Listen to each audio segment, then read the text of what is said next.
Hi, welcome to our channel. I hit dead on with it, though. Actually, that was perfect.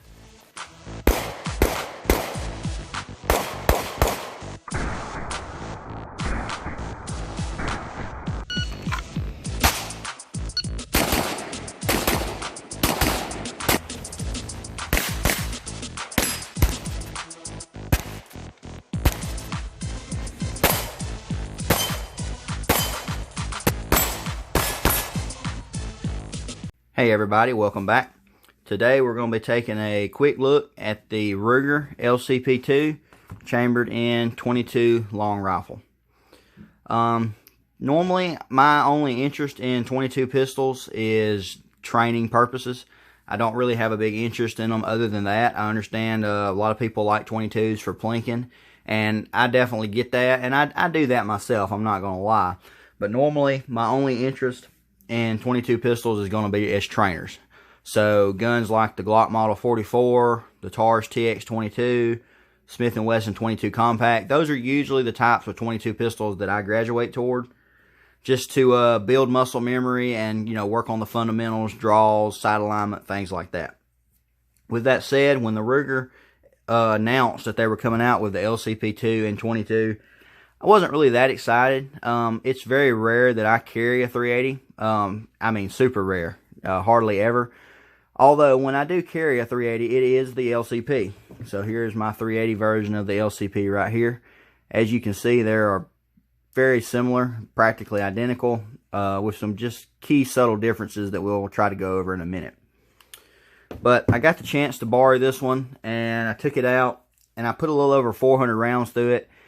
And although it's not something I'm personally super interested in, I definitely could see the attraction to it, and I was impressed.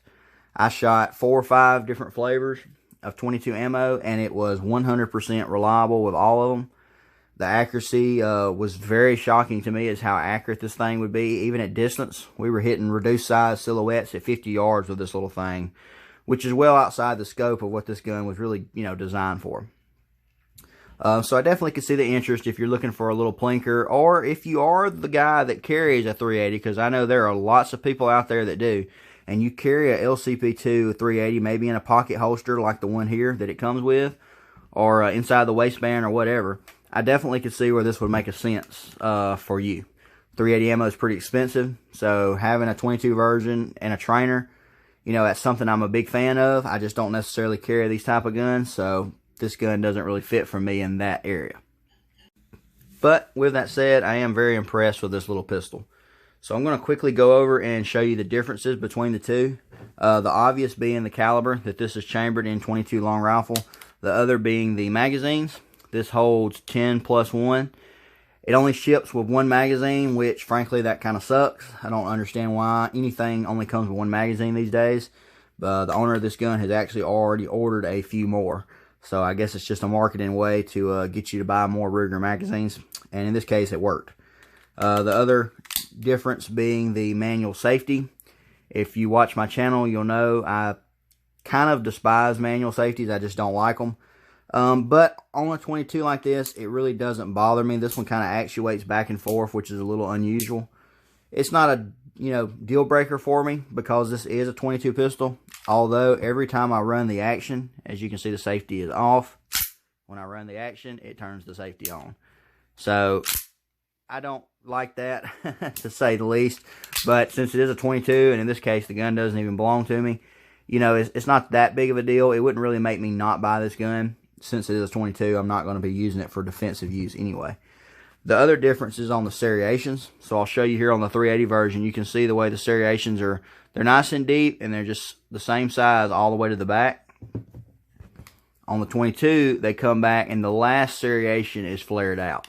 So I will admit that it makes it super easy to rack the slide. I wish more guns would come with a serration kind of flared out like that on the rear, because I really do like that feature.